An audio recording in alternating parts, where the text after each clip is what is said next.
Bueno, los miércoles en esta casa son de serie y toma el turno de entrar a nuestra siguiente serie. ¿Alguien sabe qué serie es de este año? ¿Alguien lleva la cuenta? Premio para el que me diga qué serie del año llevamos.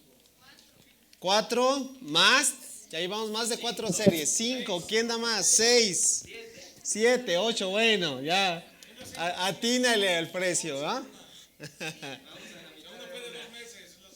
¿Es la sexta? ¿Ok? ¿Sí? ¿Están seguros?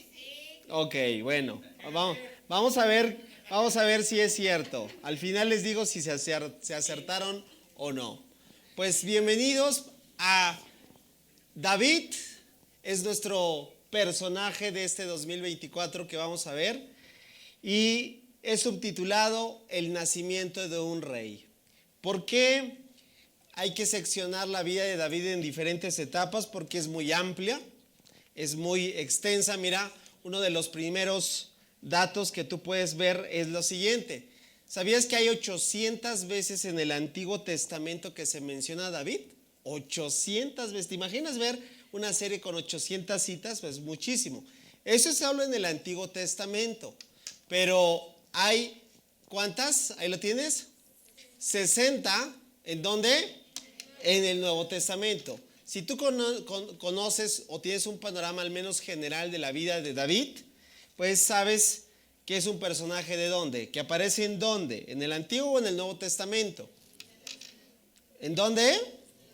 ¿No escuché fuerte? En el Antiguo Testamento. Sí, nuestro personaje aparece desde el Antiguo Testamento.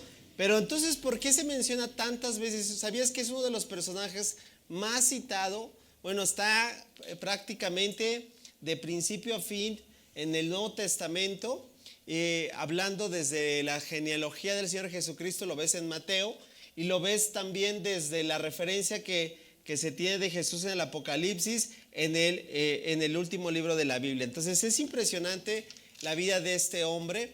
Yo creo que todos sabemos, ¿verdad?, este retrato de ¿quién lo hizo, esta escultura? ¿Alguien recuerda? Famosísimo Miguel Ángel, muy bien, ¿sí? Nada más por eso puse la cabeza, porque los que saben, ¿verdad?, en qué consta la escultura, no quise traer, ¿verdad?, toda la escultura. Ok, algunos ya saben por qué y sonríen. Bueno, al hablar del nacimiento de un rey, estoy hablando de la primera etapa, es decir, la etapa inicial de la vida de David. ¿Sí? Por eso es el nacimiento, no estoy hablando de lo que constantemente a veces se percibe, que es ya cuando David está colocado como un rey. ¿Sí? Por eso yo quiero precisar que en esta serie vamos a abarcar solamente la vida de David en los primeros capítulos, del capítulo 16 en adelante del primer libro de Samuel. ¿Sí? Si tú tomas notas, sería bueno que vayas anotando estos datos. En la vida de David aparece desde el capítulo 16, de hecho es el tema del día de hoy, el capítulo 16 del primer libro de Samuel es donde inicia, digamos, toda la narrativa de la vida de este personaje. Y es muy extenso, prácticamente todo el segundo libro de David habla de cómo ya David, colocado como rey, ¿sí?, estará realizando todo lo que, pues la historia de David es impresionante, ¿no? Pero bueno, eso tal vez la dejaremos para otra ocasión y yo creo que ya sería David el desarrollo de un rey, ¿verdad? Pero aquí vamos a ver en esta serie cómo nace, ¿verdad? ¿Cuáles son sus orígenes? ¿Cómo viene desde un origen muy humilde y qué es lo que Dios ve en el corazón de este hombre para colocarlo, ¿verdad? Como sabías que el pueblo de Israel ve al día de hoy a David como el mejor rey de Israel. ¿Lo sabías? ¿Sabías que al día de hoy está el estandarte de la bandera llamada la estrella de David? ¿Sí sabías? Y más adelante en esta serie te tengo detalles de qué significa esa estrella de David, ¿sale? Tiene que ver con todo lo que vamos a estar hablando acerca de este hombre, ¿ok? Cuando hablamos del nacimiento de un rey, también yo puedo decir la forja de un rey, porque el ver solamente como un nacimiento a veces queda incompleto. ¿Cuántos saben que hay áreas en la vida de toda persona que se tienen que forjar. Cuando hablamos de ese término de forjarse, se toma la señal clara de uno que está golpeando un metal, ¿verdad? Dice, se va forjando, ¿verdad? Como dicen, a duras y con todo el ímpetu para ir golpeando. ¿Cuántos pueden decir que en su vida personal, cada uno de ustedes puede decir que también se ha ido forjando un carácter? ¿Sí? ¿Podría haber manos levantadas? ¿Ok? Pues imagínate, en la vida de un rey, ¿tú crees que no se necesita forjar cualidades? Muchas, ¿verdad? ¿Tú crees que no se necesita forjar temple, como dicen? Todo lo que tiene que ver con carácter. Pues la vida de David es el forjar todo lo que realmente Dios quería hacer en este personaje, ¿ok? Cuando vamos a entrar un poquito en la introducción antes de orar, porque yo quisiera primeramente ponerte unas pautas. La primera es saber qué significa David. ¿Alguien sabe qué significa David? Es un nombre, creo que puede ser elegido para tu próximo hijo. ¿Sí? Para todos aquellos papás que están planificando tener un bebé. Ok, David. Hay algunos que dividen opiniones. Algunos dicen que no necesariamente eso significa, pero en la raíz hebrea, David quiere decir muy amado o el bien amado. O también la variante específicamente amado por Dios. ¿Verdad que tiene bonito significado? Sí. Es el segundo rey, porque recuerda que el primer rey de Israel, ¿quién fue? Saúl, ¿sí? Y el primer rey de Israel fue un rey que hoy lo podemos decir con todas las letras, fue un rey malo, ¿verdad que sí? Y gracias a ese, digamos, contraste de ser un rey malo, David surge como el rey que la historia va a decir que es aquel hombre que tenía el corazón cuyo Dios era conforme al suyo. Qué bonito, ¿no? Pero esta serie vamos a notar algunos tintes que dice acerca de esas cualidades que debe tener el corazón conforme al de Dios. Bueno, ya te dije cuántas veces se menciona en la Biblia, es un personaje de los más citados.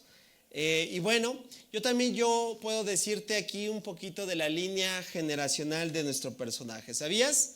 Aquí tú ves una rama totalmente grande. David es nieto, por ejemplo, ¿sabías? De Ruth y Boz, ¿lo sabías? Es nieto, viene de genealogía, es hijo de Isaí, pero es nieto de Ruth y Boz.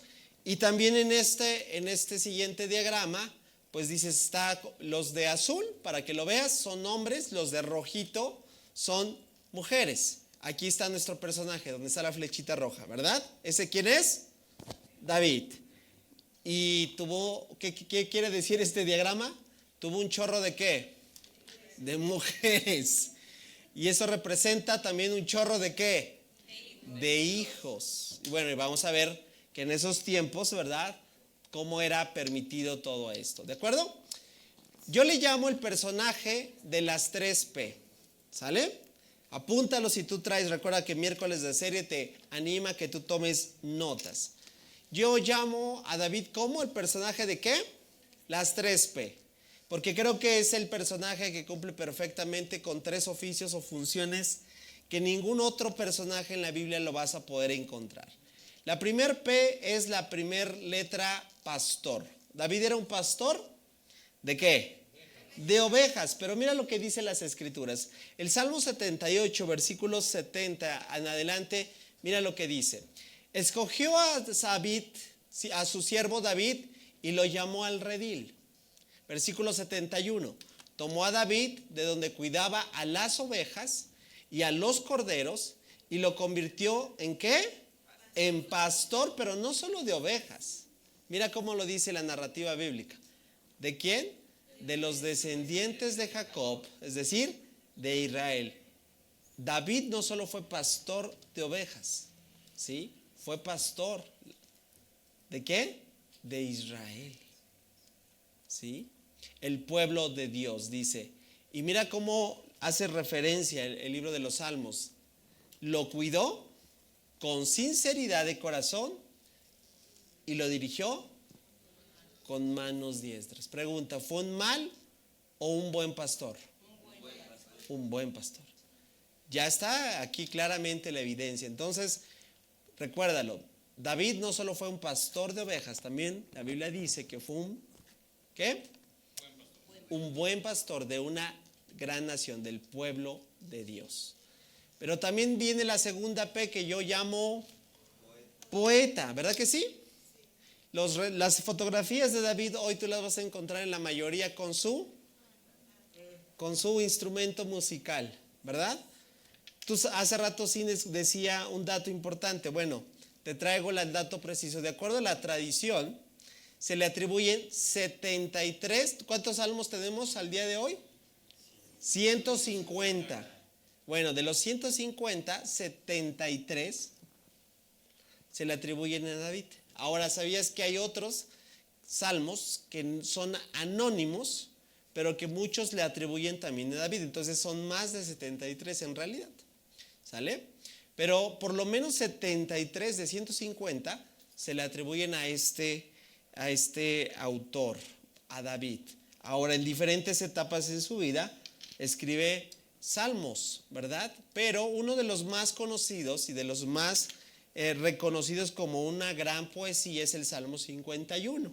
Podríamos leerlo todo, pero solo vamos a leer los primeros 3 versículos, porque retrata un particular evento en la vida de este personaje. Mira lo que dice: ten misericordia de mí, oh Dios, debido a tu amor inagotable, a causa de tu gran compasión, borra la mancha de mis pecados. Lávame de la culpa, que hasta que quede limpio, y purifícame de mis pecados. Versículo 3: pues reconozco mis rebeliones, día y noche me persiguen. ¿Cuántos pueden decir que reconocen a David como un gran poeta? ¿Sí? ¿Verdad que sí? ¿Te gusta algún salmo? A ver, levanta tu mano si tienes algún salmo favorito. ¿Sí? Al rato te pregunto, ¿cuál es tu salmo favorito? De David, ¿sale? Porque sí, definitivamente compuso, voy a decirlo así, obras de arte, ¿verdad que sí? Más allá de que sabemos que es la palabra de Dios y que es inspirada por Dios, pero reconocemos que como literatura muchos de los salmos de David son grandes poemas. ¿Sabías? Bueno, entonces vuelvo a repetir, ¿cuál es la segunda P? Poeta. Pero a lo mejor no habías visto también la tercera P, no solo un pastor, no solo un poeta, sino también un profeta. Yo sé que para algunos dicen, ¿cómo? David no está dentro de los libros proféticos, ¿es verdad? ¿Sí? ¿Quién le da el título de profeta? ¿Cómo vas a encontrar a David como profeta? Otra vez tenemos que ser, como dicen, recorrer el video para situarnos cómo lo ven a David ya desde la iglesia establecida. ¿Quién es el que le da el título de profeta? ¿Cómo lo señala? ¿Cómo lo veía la iglesia neotestamentaria a David? Como un profeta. Es el apóstol Pedro. ¿Quién? ¿El apóstol quién? Pedro, que le hace esa referencia. Tú recordarás en el libro de los Hechos, donde Pedro hace ese gran sermón en el capítulo 2, donde hace referencia prácticamente a un recorrido por la historia de Israel, mencionando principales eventos, y hace mención a David. Mira lo que dice, está en el capítulo 2, versículos 29 en adelante. Mira cómo lo dice: varones hermanos, esto es parte del sermón que Pedro está dando, se os puede decir libremente del patriarca David, ¿sí?, que murió y fue sepultado, y su sepulcro está con nosotros hasta el día de hoy. Versículo 30. Pero siendo que, mira nada más, pero siendo profeta, ¿por qué se le da el título de profeta? Porque uno de los salmos, si no mal no recuerdo, el Salmo 16, habla de la resurrección de Cristo, ¿sabías? Y es lo que aquí el apóstol Pedro está referenciando, porque el sermón trata de que tienen que ver que Cristo Jesús es Dios. ¿Por qué? Porque resucitó de los muertos. Y mira lo que dice: y sabiendo que con juramento se le había jurado de que su descendencia en cuanto a la carne levantaría, fíjate, al Cristo para que se sentase en su trono. Versículo 31. Viéndolo antes, fíjate, está diciendo Pedro que de una manera David vio este evento. Habló, mira lo que dice, habló de la resurrección de Cristo, que su alma no fue dejada en el Hades, ni su carne vio corrupción. Versículo 32. A este Jesús resucitó Dios, del cual todos nosotros somos testigos. Textualmente, entonces, el libro de los Hechos nos dice que David fue un profeta. Pero, ¿sabes? Hay muchos salmos que hoy se le conocen como salmos mesiánicos. ¿Sabías eso? Salmos mesiánicos. ¿Qué quiere decir eso? Salmos que hablan ¿de quién? De Cristo. Uno de los que más recuerdo y de los que está muy claro, que es de la autoría de David, es el Salmo capítulo 2. ¿Sabías? Bueno, hay muchos otros, pero el Salmo capítulo 2 es un cumplimiento perfecto de lo que Cristo Jesús vino a establecer en su primer advenimiento y, ojo, y en su segundo advenimiento. Así que es muy interesante entonces percibir también a David, porque muchos de los salmos que hoy conocemos como mesiánicos tienen puntualmente una referencia profética, es decir, hablan acerca de ¿quién? De Cristo Jesús. Muy bien. Pues ¿qué tal? Esta es la introducción a nuestro personaje, ¿verdad? Que es impresionante ver cómo este personaje está relacionado en toda la narrativa bíblica, ¿verdad que sí?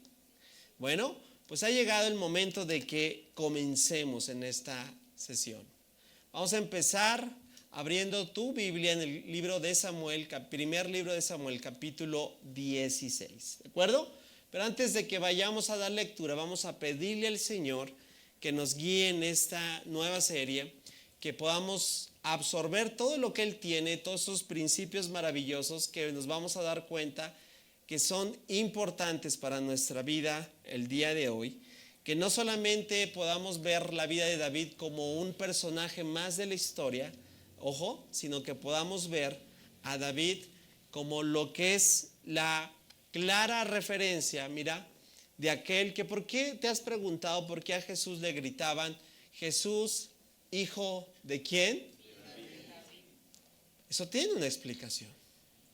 Y es importante que tú y yo podamos percibir todo lo que Dios quiere hablarnos en esta serie. ¿Me acompañas? ¿Sí? ¿Me acompañas? Pero lo vas a hacer de una forma intencional. Lo vas a hacer puesto en pie, ¿vale? Te invito por favor que te pongas en pie y vamos a orar. Vamos a pedirle nuevamente al Señor que nos guíe en este arranque de serie. Cierra un momento tus ojos y vamos a pedirle todos juntos que podamos ver lo que Dios quiere seguir hablando en nuestras vidas. Amado Padre, primeramente te agradecemos por iniciar una nueva serie donde buscamos encontrar tu perfecta voluntad, donde necesitamos, Señor, percibir todo lo que aún tú quieres mostrarnos para estos tiempos. Creemos que tu palabra, Señor, es relevante en cualquier etapa, aún por la cual estemos atravesando. Creemos que la verdad que nos presenta nos ilumina y nos da dirección. Ayúdanos entonces, Señor, a que no podamos pasar, como dicen, de largo sin permitirnos, Señor, que la verdad nos examine, que la verdad nos llegue hasta lo más profundo de cada uno de nosotros. Señor, gracias por todas las personas que estarán conectadas, no solamente en este auditorio, sino a través de las redes sociales, hasta todos aquellos que llegará este mensaje. Señor, y yo creo que tú lo usarás para poder hacer, Señor, la obra que todos necesitamos, una obra, Señor, de gracia, que es el que podamos seguir siendo transformados. Todo esto te lo pedimos, Señor, por el poder de tu Espíritu Santo, Señor, que opera en cada uno de tus hijos y que en cada uno de ellos, Señor, exista ese deseo ferviente de seguir conociéndote más y más. En el nombre de Cristo Jesús. Amén. Muy bien. Puedes tomar tu lugar y ahora sí te invito a que abras tu Biblia. Vamos a empezar desde esta referencia. Ahora, se alude a David por primera vez un capítulo antes. Mientras vas llegando te voy platicando. Se alude a David por primera vez un capítulo antes en primer libro de Samuel, capítulo 15, en el versículo 28, porque ese es el contexto. Samuel ha recibido un claro mandamiento de parte de Dios. Y es que a estas alturas, un poco de contexto, Saúl, como bien lo sabes, no es nuestro personaje que tenemos que desarrollar, pero sí es importante tomar en cuenta, porque la desobediencia de un hombre, mira, trae como apertura la elección de otro. Mira qué increíble principio. Saúl tenía cualidades increíbles, hay que reconocerlo. La Biblia es clara. Saúl empezó bien, como muchos que a veces, ¿verdad?, buscamos en nuestra vida cristiana iniciar bien.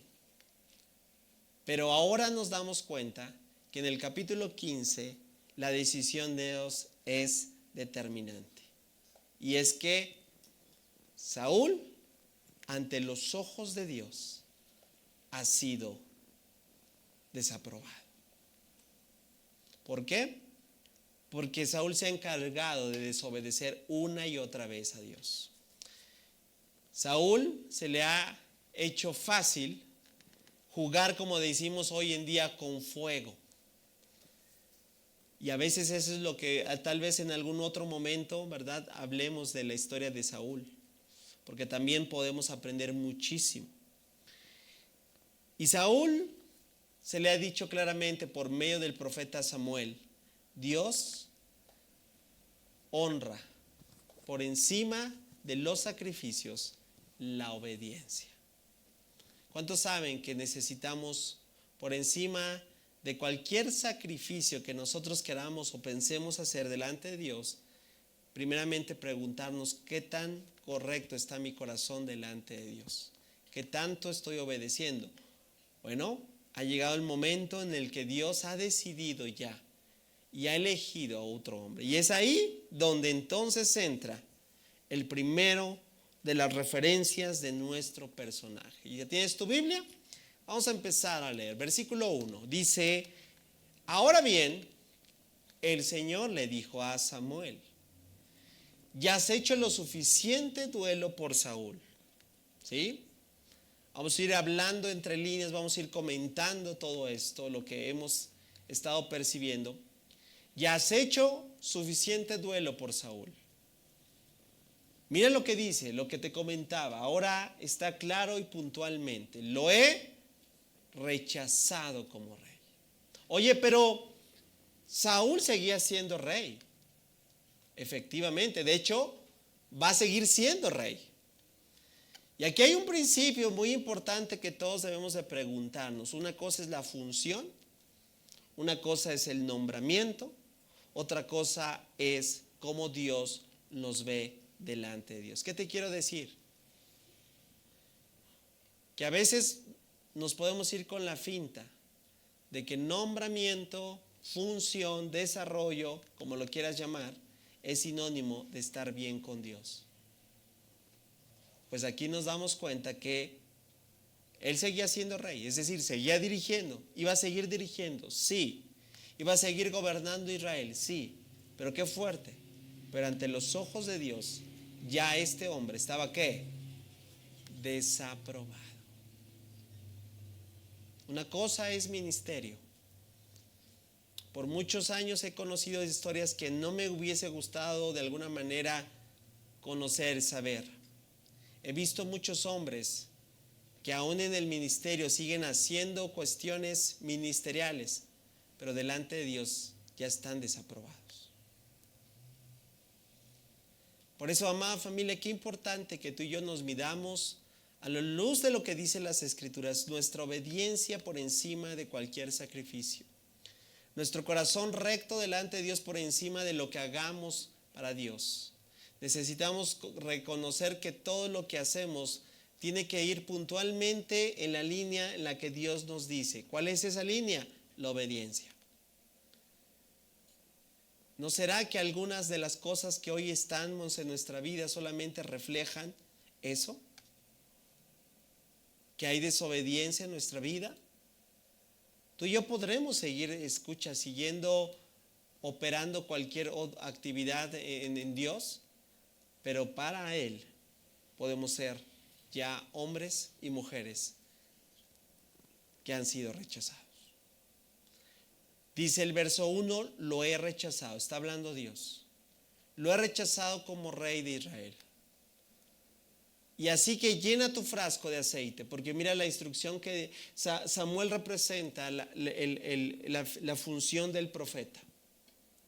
Samuel representa ese enviado de Dios que es el encargado de llevar a cabo al pueblo el mensaje que Dios quiere comunicar, pero no solo eso, sino el que es la autoridad de parte de Dios, que a través de ungir, como todo lo que se hacía en el antiguo pacto, ¿sí?, se tenía como el sello de aprobación delante de Dios. Por eso le dice, prepárate, llena tu frasco con aceite de oliva y ve a Belén. Cabe señalar que Belén era una ciudad pequeña. Mira, desde donde ya se ve digamos, la referencia directa de aquel que iba a nacer. ¿En dónde? En Belén. ¿Sí? De hecho, Belén es un pequeño pueblecillo en Israel. He tenido algunos acercamientos y salvo la tumba de Raquel al día de hoy no hay otra, digamos, distinción que hoy se pueda visitar en esa pequeña ciudad, ¿sabías? Bueno, aún ya desde la ciudad se ve una referencia de lo que podríamos decir un origen muy humilde. Lleva contigo una novilla. ¿Por qué? A ver, sigamos en el verso 1. Busca un hombre llamado Isaí que vive allí, porque he elegido a uno de sus hijos para que sea mi rey. Ve nada más lo puntual que hay que percibir, porque a veces, como te he dicho muchas veces, leemos de una forma a veces sin percibir detalles. Dios no está diciendo, he elegido a uno de sus hijos para que sea rey de Israel, ¿verdad? ¿Qué es lo que está diciendo Dios? Presta atención, porque he elegido a uno de sus hijos para que ¿qué? Bien. Ve la conexión, mira. Ahorita que terminamos en el tiempo con Dios, el periodo de los reyes, ¿te acuerdas, verdad? ¿Cuántos llevan tiempo con Dios? Bien. Vimos cómo la mayoría de los reyes de Israel, voy a decirlo con esta palabra, eran nefastos. La mayoría terminaron desviando de los propósitos de Dios al pueblo de Israel. Y la pregunta muy puntual es ¿por qué? ¿Por qué hubo sus, como dicen, sus excepciones? Hubo algunos que incluso iniciaron bien, pero no terminaron bien. Porque desde un principio tú sabías que Dios quería ser rey entre su pueblo. Quería que Israel tenía ese sello particular que lo hacía distintivo entre todos los pueblos, entre todas las naciones de la tierra. Es decir, Dios quería gobernar sobre su pueblo. Desde los jueces, ¿verdad? Tú lo recuerdas, anterior a los reyes, se hubo una constante vamos a decirlo, un círculo vicioso, un círculo tóxico, que hacía constantemente degenerativo el hecho de que alguien llevara el liderazgo y volvía nuevamente a caer en un círculo vicioso, porque me impresiona cómo termina el libro de los jueces. Llega al punto en decir, cada quien hacía lo que bien le parecía. Un pueblo sin gobierno, un pueblo sin el temor de Dios cae en ese círculo vicioso. Pero lo que quiero resaltar es eso, porque la idea de poner a Dios como rey siempre fue el propósito por el cual Dios quiso hacer a Israel. No lo entendieron. Consecuencia, les fue, como diríamos aquí en México, como en feria. ¿Cuántos de nuestras opiniones y constantes decisiones que tomamos no llevan consigo eso? El percibir qué es lo que Dios quiere. No esperemos entonces que las cosas puedan funcionar. Lo hemos dicho muchas veces y lo seguiremos reiterando porque es un principio. Si quitas a Dios fuera de la ecuación, como diríamos, en la vida de una familia, de un matrimonio, las cosas no funcionan. ¿Qué es lo que te espera?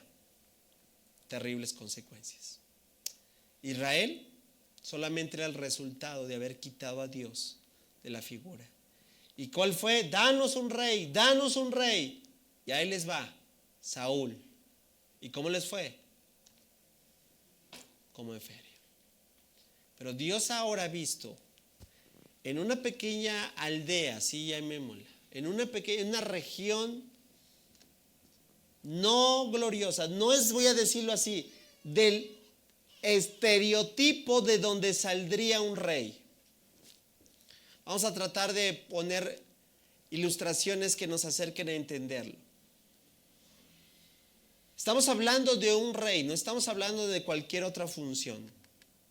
Imagínate al día de hoy lo que podría ser alguien que tiene que ser ocupado como un alto mandatario, casi un presidente de una nación.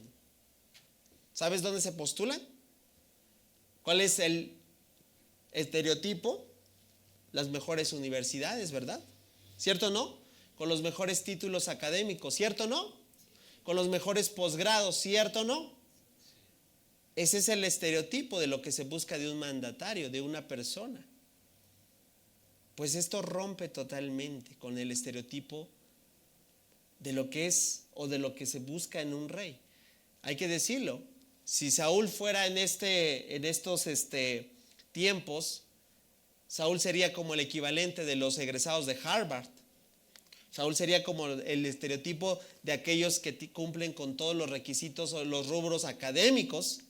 Saúl sería el estereotipo de aquel hombre que tiene los títulos y los posgrados que este mundo, ¿verdad?, tiene al día de hoy.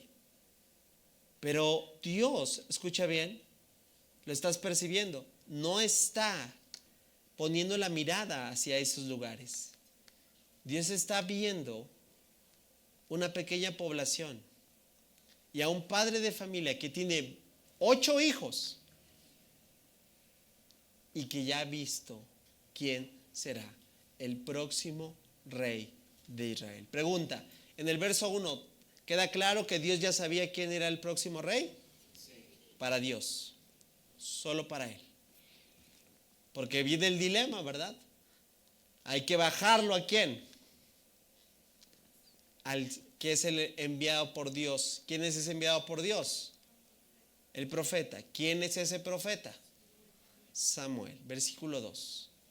Pero Samuel, ahí está, le preguntó, que como todos le podríamos preguntar, ¿no? ¿Cómo puedo hacerlo? Ahora, porque hay un dilema. Saúl en este punto, recuérdalo, ya ha dado evidencia totalmente que está desviado, voy a decirlo, su corazón está chueco, sus motivaciones son otras, ¿sí? Sus intenciones ya quedaron demostradas, ¿verdad?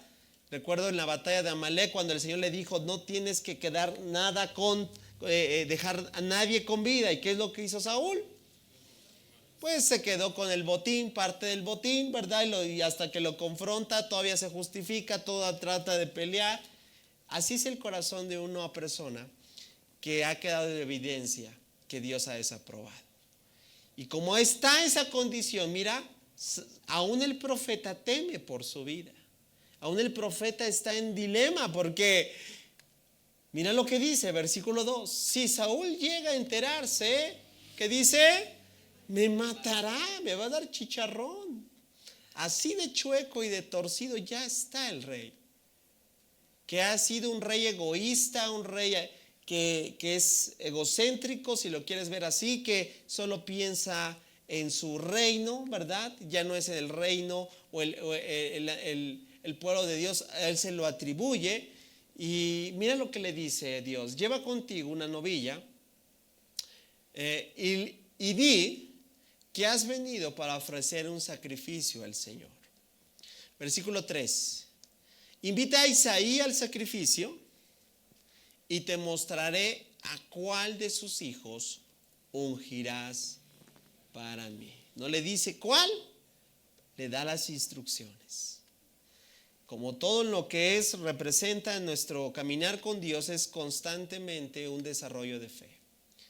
Muchos de nosotros quisiéramos ya todo el panorama, ¿verdad? Ya quisiéramos todo, como dicen, todo que cuadre perfectamente. Pero entonces no sería un estilo de vida de fe.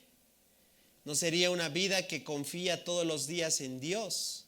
Sería muy, vamos a decirlo así, muy por vista. Solo le da las instrucciones. ¿Qué es lo que le está pidiendo a Samuel? Que confíe en Dios. Entonces, una vez que le da las instrucciones, viene la obediencia. Qué importante, ¿verdad? ¿Lo notas? Dios dice, Dios da instrucciones, no da el planteamiento completo, o mejor dicho, no da el panorama completo, pero Samuel no cuestiona. Samuel va y ejecuta. Versículo 4. Así que Samuel hizo como el Señor le indicó. Cuando llegó a Belén, los ancianos del pueblo salieron a su encuentro temblando. ¿Qué pasa?, le preguntaron. ¿Vienes en son de paz? Versículo 5. Sí, contestó Samuel. Vine para ofrecer un sacrificio al Señor. Purifíquense y vengan conmigo al sacrificio. Luego Samuel realizó el rito de la purificación para Isaí y sus hijos y también los invitó al sacrificio. Hasta ese momento todo marcha bien. Dios le dijo que eso dijera, ¿verdad? Y Dios no le dijo miente, no, en realidad ahí está evidenciando el sacrificio. Versículo 6. Cuando llegaron, Samuel se fijó en Eliab y pensó: seguramente este es el ungido del Señor. Hay varios comentaristas que hablan, como no sabemos mucho acerca de Eliab, que se puede llegar a especular que tal vez Eliab tenía los rasgos característicos que pues a nuestros ojos, ¿verdad?, puede relacionarse como alguien, ¿verdad?, que vamos a decirlo así, tiene un buen parecer. Muy probablemente era alto, muy probablemente era fornido, muy probablemente tenía ciertos dones, talentos. O sea, ¿cuántos saben? Miren, a ver, aquí yo quiero hacer rápidamente un paréntesis, porque esto es muy interesante para que nuestra reflexión sea amplia en esta noche. ¿Cuántos pueden mejor dicho, cuántos en algún momento nos hemos equivocado al pensar que alguna situación en nuestra vida o a lo largo de nuestro desarrollo nos hemos confundido por creer que era la contestación de Dios a nuestra vida? ¿Sí? Aquí es donde se podría aplicar el dicho popular que aún dice: las apariencias engañan, ¿verdad? Sobre todo cuando eliges a la persona, ¿verdad?, que va a acompañarte a lo largo de tu vida. Es decir, a los que están pensando en tener una relación sentimental. Y yo muchas veces me he dado cuenta que a veces, híjole, se llega a caer en una gran confusión, porque, voy a decirlo así, se vio tal vez lo externo. Y precisamente por eso se llaman novio y novia, ¿sabías? Porque no vieron. Pero dicen, gracias a Dios porque el matrimonio abre los ojos, ¿verdad? Ahora, ¿qué quiero decir con esto? Yo creo que Samuel estaba viendo en Eliab ciertas cosas, ¿verdad? Buenas. Que volvemos al punto, hacían parecer el estereotipo de, estamos buscando el siguiente rey. Yo creo que Dios no va, me explico, a tener algo que definitivamente, como dicen, no cuadre. Sin en cambio, vamos a ver la narrativa, versículo 7.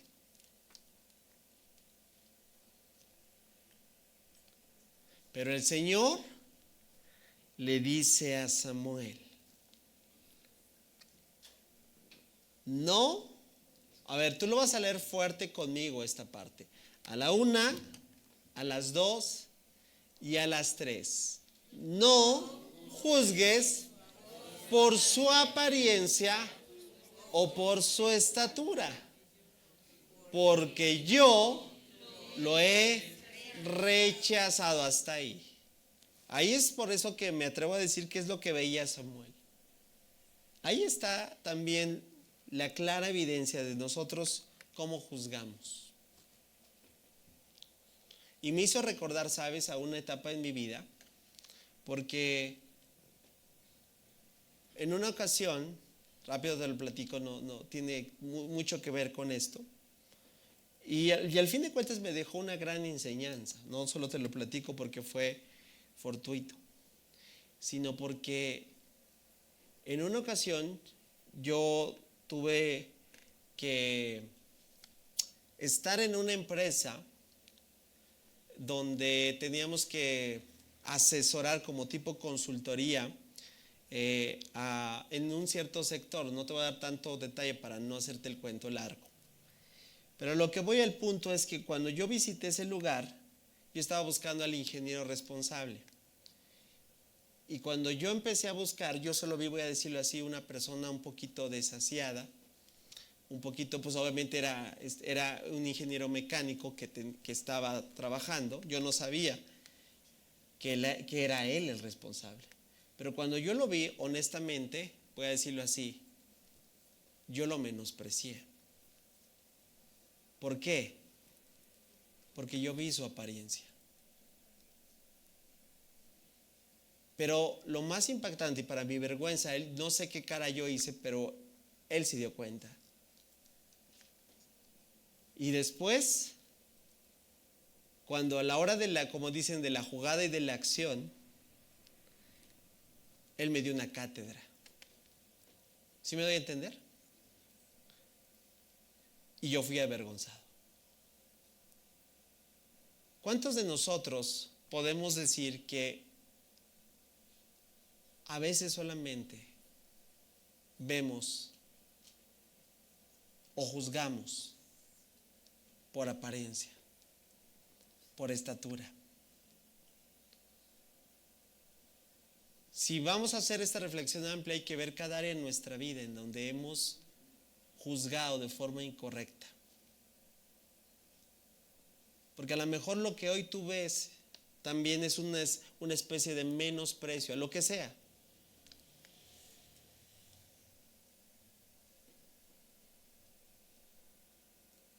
Porque no es tan grande, porque no es tan óptimo, porque no es tan necesario, etcétera, etcétera. Qué terrible, ¿no?, que caigamos en esa trampa. ¿Qué vio? Es mi pregunta de Samuel en Eliab, que hizo pensar que él era. Nuevamente Dios le dice, no juzgues por su apariencia, por su estatura, porque yo lo he rechazado. Y ahora sí, ¿cuál es la gran reflexión que nos lleva a esta primera sesión? Lo vas a leer fuerte conmigo. La segunda parte de este versículo 7. A la 1, a las 2 y a las 3. El Señor no ve las cosas de la manera en que tú las ves. La gente juzga por las apariencias, pero el Señor mira el corazón. Wow. El Señor no ve las cosas de la manera en las que tú las ves.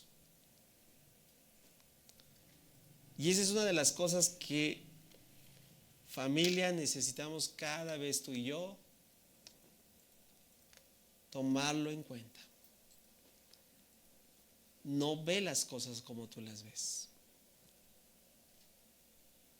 Yo me he tenido que recordar esta verdad en los tiempos donde yo tal vez soy tan incrédulo,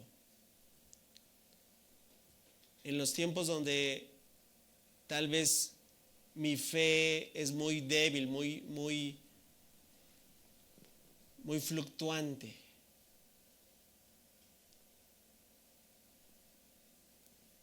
Estamos en una tendencia a veces como que todo tiene que ver con números y estadísticas. ¿A poco no? Likes, vistas. Eso es lo que ve el mundo.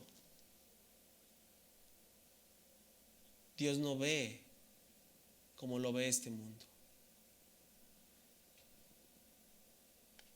Y es verdad, la gente hasta el día de hoy sigue juzgando por apariencias. Pero el Señor es lo que había visto, qué había en ese jovencito que ahorita vamos a verlo, qué había en ese corazón que Dios había visto. El Señor ve el corazón. Y la gran pregunta ahorita para todos es la siguiente: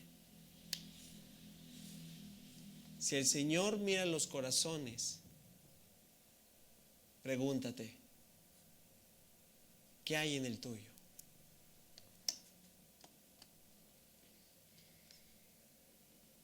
Te lo voy a decir así. Tú nos vendes una apariencia. O tú nos das una apariencia.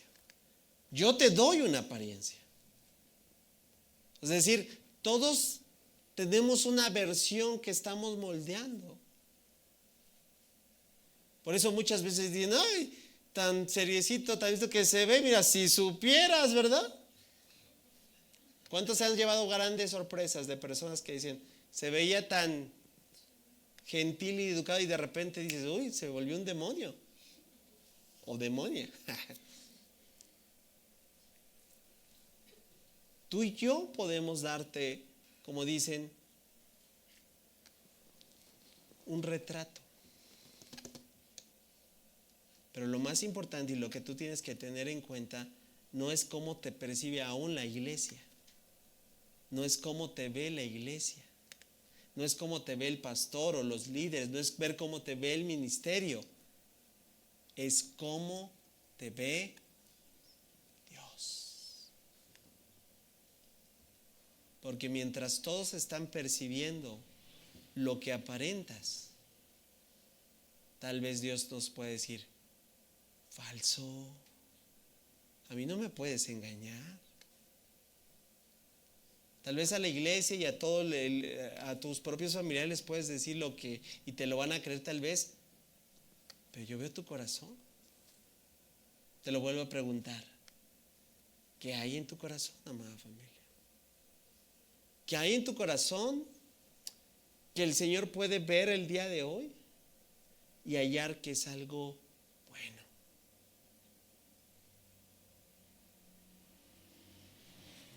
Si Dios hoy filtrara nuestros corazones, hoy pudiera percibir, ¿qué encontraría? Es la pregunta que yo me hago. ¿Qué encontraría?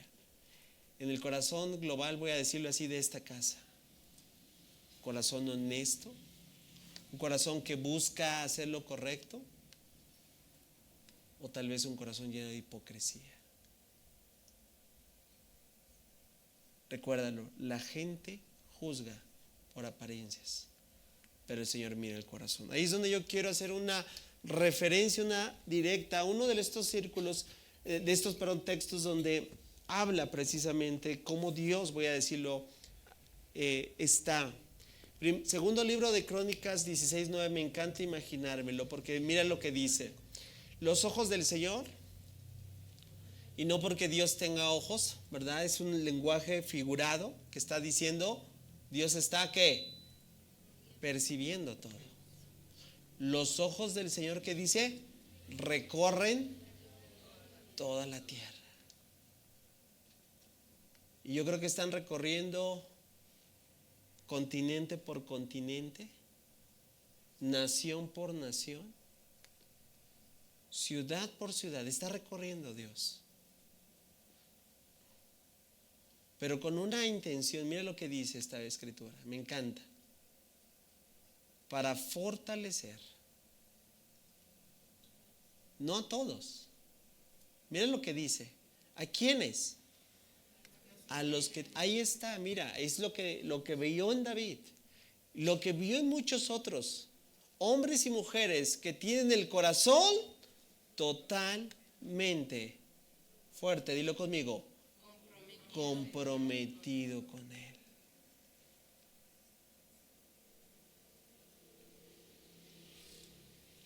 Al día de hoy tú podrás decir que el Señor, si hoy estuviera recorriendo esta ciudad, bueno, lo está haciendo de hecho, pero vamos a tratar de incluirnos. Podrá encontrar que diga, ahí en San Martín Texmelucan, en esa casa chiquita llamada Ojo de Agua, hay corazones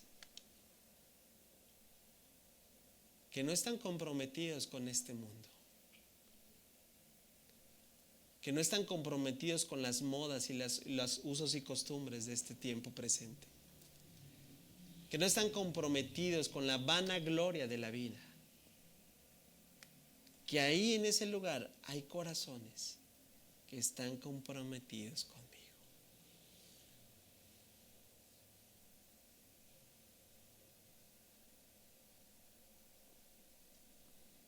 ¿Cuántos corazones encontraría? ¿Cuántos corazones encontraría en esta casa? ¿Cuántos corazones encontraría en esta ciudad? ¿Cuántos corazones encontraría en esta nación? Yo quisiera decirte muchos, pero Él solo sabe la respuesta. No es lo que decimos, no es lo que aparentamos. Es lo que Él está viendo.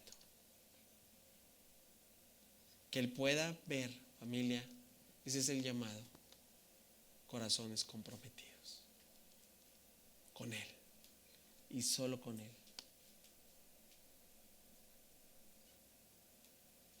Me hace recordar a las palabras de uno de los personajes favoritos de un servidor de la historia de la iglesia, John Wesley.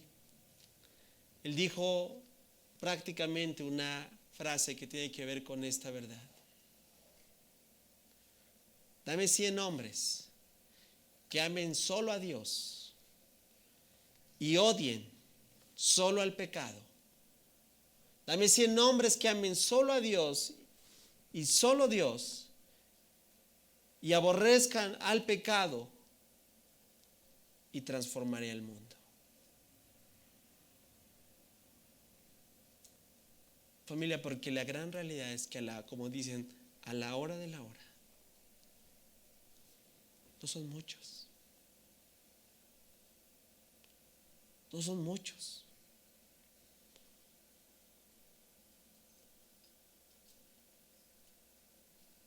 No son muchos aquellos que realmente están dispuestos a darle la espalda a este mundo.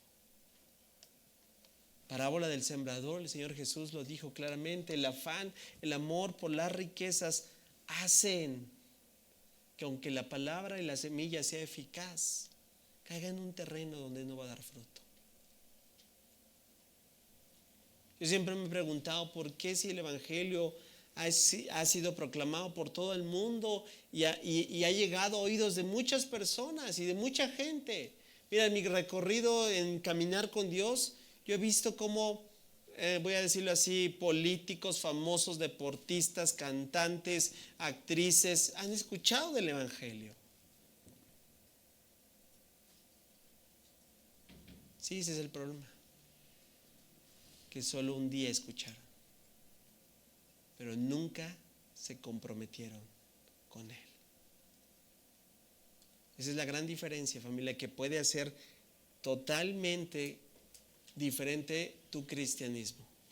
Tú puedes pasar muchos años más escuchando y escuchando y son grandes las verdades del Evangelio y son poderosas las verdades del Evangelio, pero hasta que no decidas comprometerte con el Evangelio, con el mensaje del Señor Jesucristo, mira, lo veo una y otra vez. Mucha gente dice que, pero en la realidad, en la vida diaria, optan por no tener un compromiso con Dios. Otra vez, apariencias, caras, versiones. Podremos seguir toda esta reflexión, pero a lo que quiero llevar es que el Señor ya había visto un hombre y se encontraba no en el lugar de convocatoria, ni siquiera había sido reunido a este sacrificio por el profeta Samuel, por parte de su propio padre, que lo había simple y sencillamente enviado a la función que él estaba haciendo. Siempre lo diré, cuando Dios llama a una persona, escucha bien, siempre el distintivo es que esa persona no está perdiendo el tiempo, no está entreteniéndose. Tú quieres que el Señor te llame, ocúpate en lo que tú tienes que hacer. Dios llama a gente ocupada. Versículo 8. Entonces, Isaí le dijo a su hijo Abinadab que caminara delante de Samuel, pero Samuel dijo, una vez que Dios le dijo, ese no es, ¿verdad? Le dice, este no es el que el Señor ha elegido. Yo creo que Abinadab era uno de los más gallos, ¿no? Como decimos, ¿no? Y bueno, y gracias a Dios que no fue que la narrativa bíblica no nos va diciendo cómo va pasando uno por uno. Pero mira, lo resume. Después Isaí llamó a Simeona, pero Samuel dijo, tampoco es a quien el Señor ha elegido. Y bueno, gracias por este resumen, pero dice, de la misma manera Isaí presentó a sus 7 hijos. Y otra vez, imagínate la escena, ¿no? Tache, no, tache, el que sigue, siguiente. ¿Te ha pasado que ha sido parte, como dicen, de pasar lista y decir, no, el que sigue? ¿Sí? ¿Sí te ha pasado? ¿Cómo se siente? Se siente feo, ¿no? Sí, yo también en algunas empresas también yo me candidateaba para poder postular para ese puesto y me decían, no, el siguiente. Pues yo creo que algo similar de esta manera estamos viendo en estos personajes. Recuerda, no dudo que tuvieran cualidades, no dudo que tuvieran muchas áreas en su vida que reflejaran pues cosas buenas.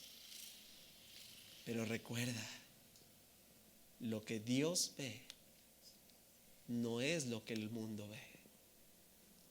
Dios ya había visto el corazón de uno que estaba comprometido con él. Isaí le presentó sus 7 hijos y Samuel le dice, next.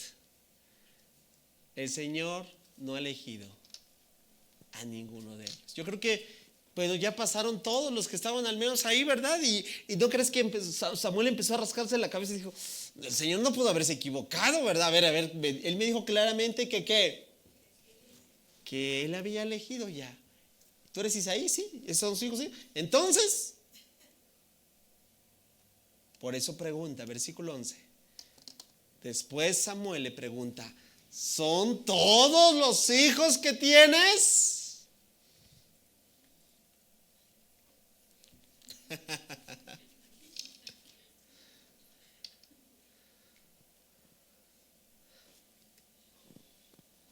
Se me olvidaba, ¿verdad?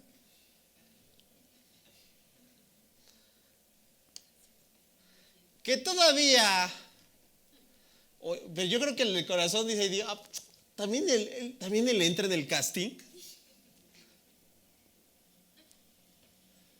que todavía el más joven, contestó Isaí. Pero ¿está qué? ¿Siendo un holgazán? ¿Siendo entretenido? No. Estaba haciendo su función. Estaba ocupado. Todos los personajes que Dios llama, y yo quiero que lo analices y que lo reflexiones. Todos los personajes en la narrativa bíblica que un día Dios llamó, no estaban perdiendo el tiempo. Está en el campo cuidando las ovejas y las cabras. Manda a llamarlo de inmediato, dijo Samuel. No nos sentaremos a comer hasta que él llegue. Versículo 12. Entonces Isaí mandó a buscarlo. El joven era trigueño y apuesto y de hermosos ojos. Y el Señor dijo: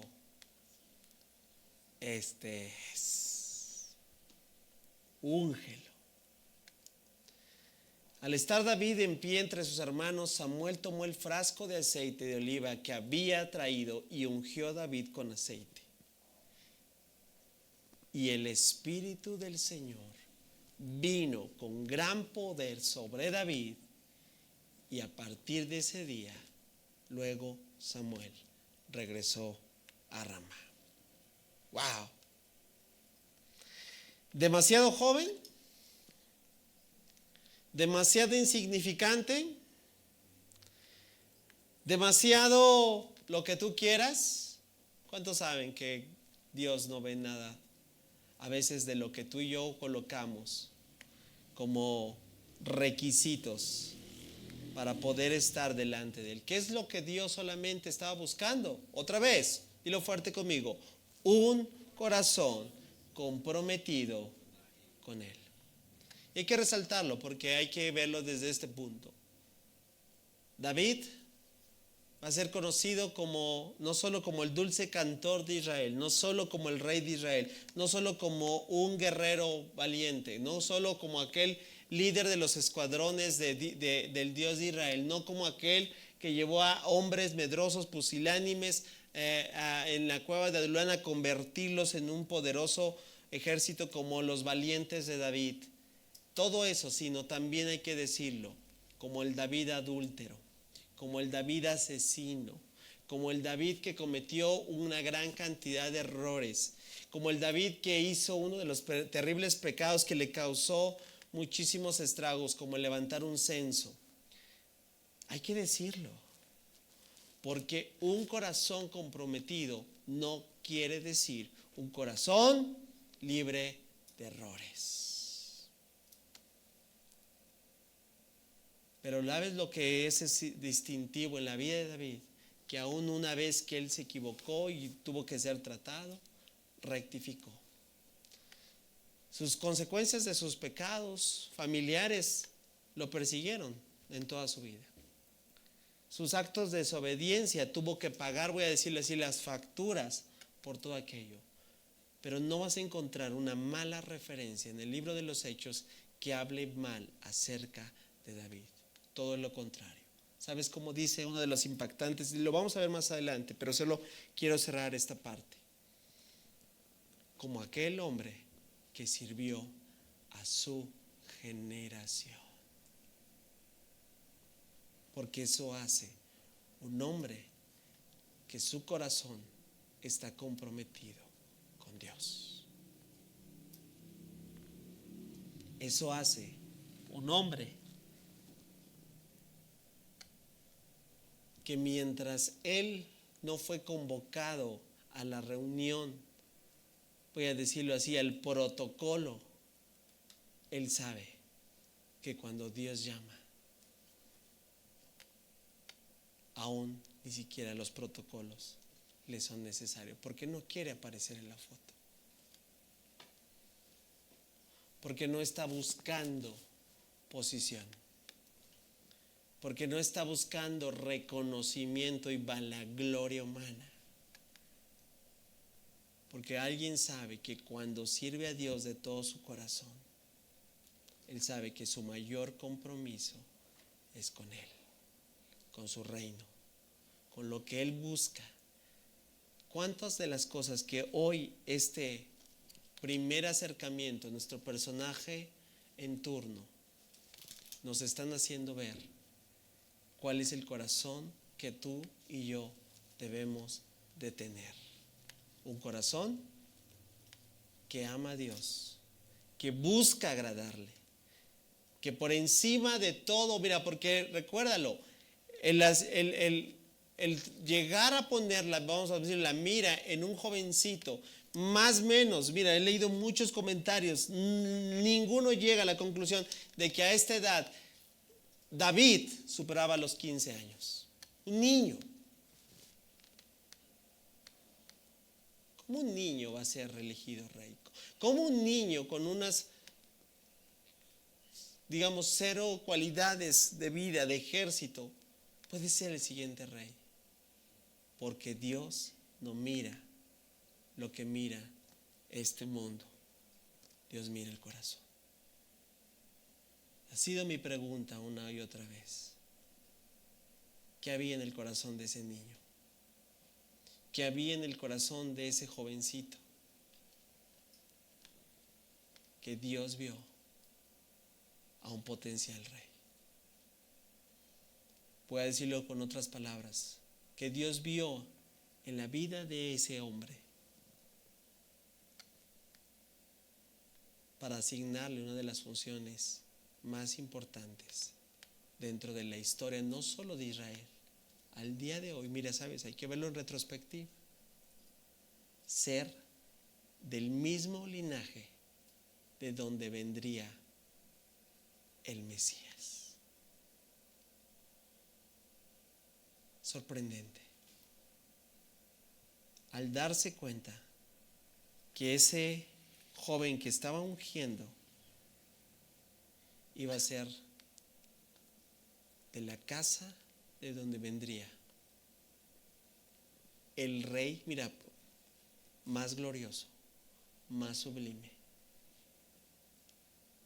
el Rey de Reyes y Señor de Señores. Wow. Es un tipo de Cristo. Tal vez nunca lo hayas visto así. Al encontrarte también un origen muy humilde, como aquel que nació, como dijo el profeta Miqueas: oh pequeña Belén Efrata, de ti saldrá el Salvador.